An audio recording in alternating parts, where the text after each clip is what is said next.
We're back with the Tri-State Sports guys. Let's get into that. Major League Baseball. Really, I mean, we should just be a strictly baseball show. That's our forte. You know what I mean? I mean, I think we're pretty well-rounded, but Yeah. Well, without Tony, we can't do women's sports as well. yeah. We or, could break or some- hardcore rap, or science fiction. Or yeah, or sci-fi genre films. Let's get into Winter You want- meetings talk.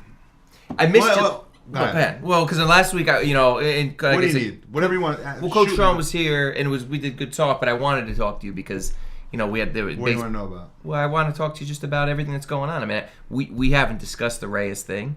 You had written an article on the website about how much you wanted Reyes and how much they needed to resign him and why. Absolutely. I was against it. I said from the beginning I didn't think they were going to resign him. There was a point in that season when I thought, yeah, they should. And the nail in the coffin for me was, well, it was twofold. It was the last day of the season. It was him pulling himself and then watching the Devil Rays or the Rays, and you watch how they came together and bit players were doing this. And I'm saying to myself, this would never be a Met team that would be able to do this because they just don't have this type of people. And when you have Jose Reyes on the team, he is not going to be the guy who could be a Dan Johnson, start at first base, go down to the minor leagues all year, come back and hit a home run at the ninth inning. You don't surround yourself by those type of guys. So I'm willing to say, you know what? This formula is not working with the Reyes and all that. Get rid of them. 6 years, $100 million is too much money anyway. I'm not mad that they didn't re-sign Reyes. Yeah? In terms of, I'm not mad that Reyes is not on the team. I'm more annoyed at how this has gone down. That we're just going to get stupid draft picks for him. Well, that's the other Realistically, because we talked about that a little bit on the show, but Rich from Milford, congratulations again, Rich and Andrea, for the beautiful boy. He had said, he was texting me all over the place, see, we should have traded him, we should have traded him. Who were they going to get? I never heard any substantial offer. I don't know. And remember, he was Rich. battling an injury. Rich and I seem to always be on the same page when it comes to New York Mets. They're going to get a sandwich pick. Yeah. And the Marlins second round pick, which would be an early pick. Why would the Marlins second round pick be an early pick? Because it was from this past season. They didn't do well. They finished last place. Oh, in this next draft. It's in 2012. I don't think we already know it. That stuff means nothing because those guys are at best 2-3 years away. But the Mets are 2 to 3 years away. So then why not get me established minor leaguers already? Why can't I get established minor leaguers? Trade them last year. Because I don't know that they were getting those kind of offers. I find that hard to believe that no one wanted Jose Reyes and was willing to give up. He was hurt. When other guys saw K-Rod get the Mets got for Carlos Beltran, they got a good wheeler. Right. But Beltran, at the time was playing out of his mind. But he's super old. Jose Reyes, these teams that all wanted to resign him, and I think that I think if there had been a substantial offer, we would have heard it. Maybe, Things like that doesn't go. I get annoyed. I get annoyed when the team's like, we're going to try and sign him. When deep down, then you hear him say, well, realistically, we didn't even bother making an offer because we knew where we were going to be. Like, what are you talking about? I agree with that. That lip part's service is annoying, annoying. but the lip service at the end of the day doesn't hurt the team. No. At the end of the day, the question is, but would is the it lip team have been service better? Is what I wonder. That's what I'm saying to you. Or do they really believe we're going to try and sign him? No, I don't think they really tried to sign. I don't think they had any chance. Maybe why did they really try and trade him?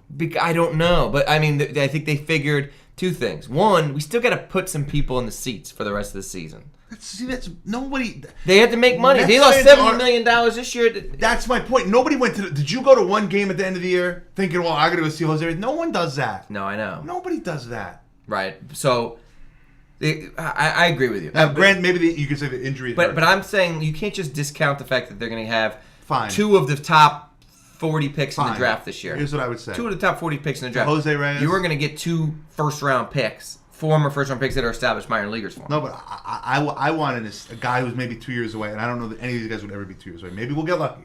I hope we do. Yeah, Jose Reyes will probably college guys.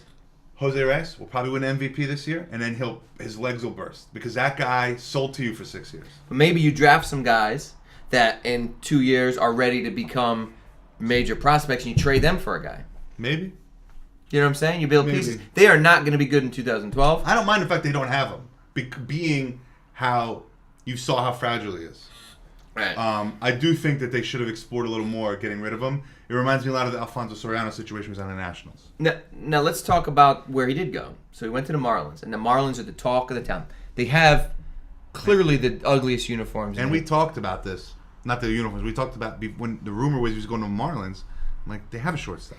Exactly. I mean, to me, it's like the one position they have a stud right fielder prospect. They got a stud number 1, and they got a shortstop. But they have your boy though, Coach of the Year, Ozzie Guillen. Well, they got Ozzie Guillen, but he didn't sign him. Yeah, but he can cure all. He does it wonders. I honestly think there's not a doubt in my mind that Hanley Ramirez is not on the roster on opening day. He's gonna be traded. There's no way they could think that. And this guy's been a problem. What do you get for him though? Oh, I think you can get good. I think you can get a good pitcher for him. You don't think you can go out and trade him for a Matt Cain? You think you can go out and trade him for some guy like that? Maybe a Matt Cain, maybe. But I would also say there's no doubt he's got a bad attitude. And there's no doubt he's coming off an awful year. Right. So I don't know. If you're another Jim, do you make that risk? Oh, I think if you're the Giants, you do. I don't know.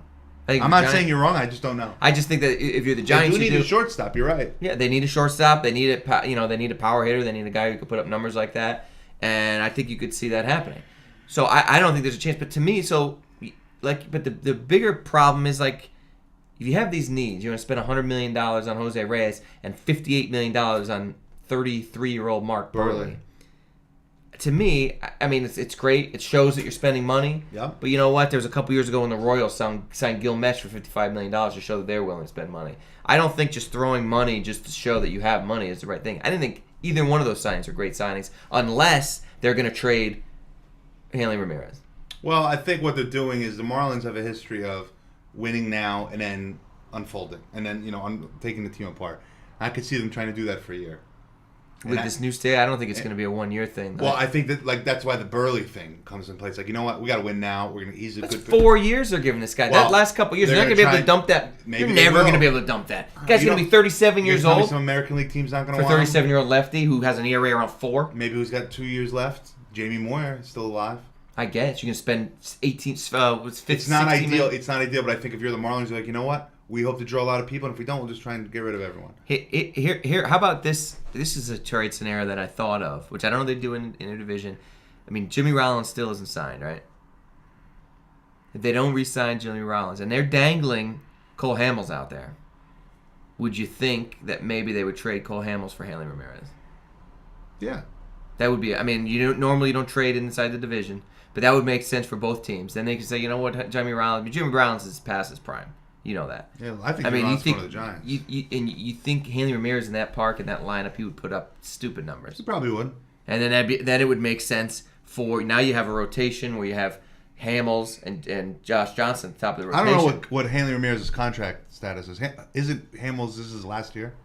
I don't know. I think that's why yeah. But I don't know what Hanley's is. I don't know either. I don't know that kind of stuff. But let's talk about Pujols. Yeah. You know how frustrated I was. We talked about it all day. I thought it was. I mean, God sent him there. He said. He prayed on it. I told you that he prayed on it. He prayed on it. Couldn't be more frustrated by the guy. He was one of the guys that I really thought got it in that. But go ahead. I want to hear your point. Here's my point about it. This guy's going to make, say his offer. He's going to make a boatload anyway. Right. But I'm even talking about I'm going to talk about the actual money. How much extra money did he actually make going there? Okay. He got $250 or whatever. $254 for 10 years. He had an offer on the table from the Cardinals for $9 for $200. Okay. Maybe he probably could have gotten 10 for $210 or $2. So he probably left, if he would have stayed there, he would have left $30 to $40 million on the table. Now, meanwhile, California's state income tax is 10%. Mm-hmm. Missouri's is only 6%. So right there, you're talking about 4% on $25 million. So you're knocking $10 to $15 million off that right from taxes. That's just gone, not in your pocket. Am I right? Okay. Then you also got the cost of living out in Anaheim, out in L.A., all that stuff. So you're talking about actual money in his pocket. It's not like he's like, I'm leaving $40 million on the table. You're really leaving $10 to $15 million on the table for a peace of mind, knowing that you're going to be a god and you're going to have a statue built of you, and there'll be a freaking hospital named after you in St. Louis and all this stuff. Let me make the counter argument. I'd love to. And I don't necessarily think he should have done it. All right, I want to counter argument from his wife. If you heard his wife, the transcripts of her interview on some Christian radio, was that of that 230 or whatever it was from the Cardinals, 30 of it, I believe, was deferred at no interest. Yeah. So it was almost like he was like, well, you just pay me 30 later. They also didn't offer him a personal services contract, meaning that like when he retires, he will be a part of the Cardinals organization. Did the Angels? And the Angels did, and there's no deferred money. So you could argue that he is getting more. You could also argue from a playing standpoint, being in the American League is smarter. because he will be able to DH soon enough. He's already lumbering around. Yeah, I agree with you there. But I'm just making the counter argument now. Personally, Albert Pujols had a chance to be Stan Musial, and they still talk about Stan Musial. Yeah, he'll break every one of Stan Musial's records. It's not even about the records. It's just about here's a hometown guy. Right. He played junior college there, whatever, and here he is, and he's one of the all-time greats. He did it the right way. He's got 2 World Series over there. Right. If you just stay, it's a no-brainer. Right. If he goes to Anaheim, and he will break down. The money is too much, no matter what you say. It is tough, though. I give you $250, Mike, $250 right now. No questions asked. And the Cardinals start giving you this, like, $200, $30 million later. Man, no it's the interest. same amount of money. And maybe you're thinking to yourself, I'm Albert Pujols. Haven't I done enough? You're going to start, and your first offer is 5 years. I think a lot of it was spite. I think so, too, and that's what makes me angry. But you're going to tell me that part of you wouldn't feel that same way? If Like, they don't after all have the you've money, done- I don't think they were doing it to be cheap. But the first offer was 5 years. Well, right. But you start any negotiation with some sort of bait. I don't think. I think that there has to be. You do start a negotiation, but you have to know 5 years isn't going to cut it. That's like me saying, "Well, I'm going to go bid for Jose Reyes for my softball team." Right. Like you have to know, like you're not in the game. I agree with you to an extent. Also, though, I've never been in these negotiations. I mean, neither of us have. So I don't know how the game is played. I know as a human being, this guy. I mean, I'm not saying you owe the organization anything. So I'm not a believer in that because you don't, because they'll cut your ass whenever they have a chance. But I'm saying you have the ability to really transcend the game and be just a legend, like Tony Gwynn isn't.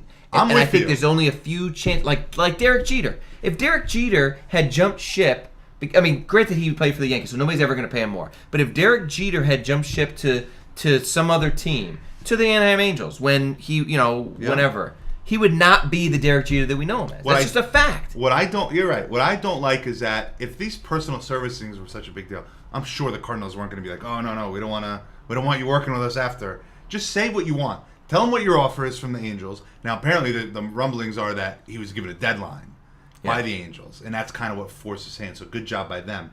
But why not just say, this is what they're offering me. You give me the exact same thing. I'm here because you're the Cardinals. I want to stay here. Now let me ask you. The big question here is, was it a good move for the Angels? And I think baseball-wise, it was not a good move. The problem with the Angels' offense is that they're old, right? Their outfield is extremely old. Yes, but I think... And they had a guy a rookie first baseman with 29 home runs, and they had a guy who, granted, I know there's a whole bunch of question marks about him, but Kendry Morales... I told you about him. Right. So take Kendry Morales out of the equation. You have Mark Trumbo, a guy who's hit 29 home runs as a rookie. Yep. He had some weird splits. He had, but he can go play third. They said. Oh, I'm just saying he could DH with him. Who knows? But what I'm saying is, if you're going to have $250 million, why don't you go spend that on something else? Now they're going to be handcuffed. They're already handcuffed by Vernon Wells' contract. You're not wrong. Now they're handcuffed by this contract. You know what I'm saying? Like, to me, you're not wrong. But I think, and you're not naive. I think that you cannot just look at this from a strictly baseball perspective.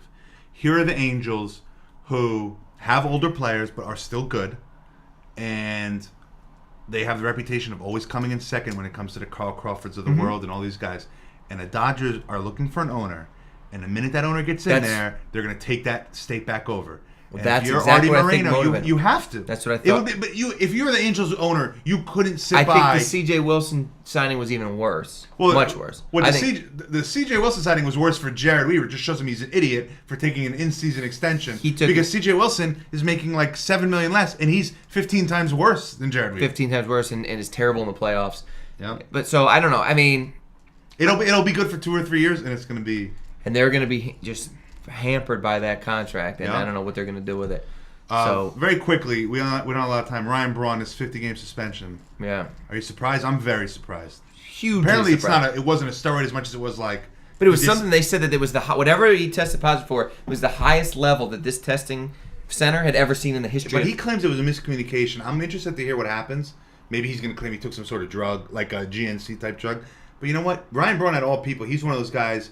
Bud Selig always talks about he's been in the system the whole time, and for him not to know. Exactly. It's very easy. You go to your trainers. Is this okay? Yeah. That's it. When we come back, we'll get into some other stuff without Tony D here with the Tri-State Sports guys.